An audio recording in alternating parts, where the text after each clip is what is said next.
watay-watay na. So tinanggal na namin yung intake manifold. Ano yung itsura.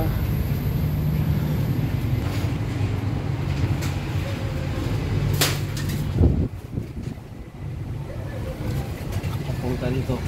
Ito na ang dugtong niya. Ito na kadugtong niya. Papuntang SM. Oh, Enggak, wala. asa siyan. Dito, punta sa relay, ano? Yan. Yan. Yan.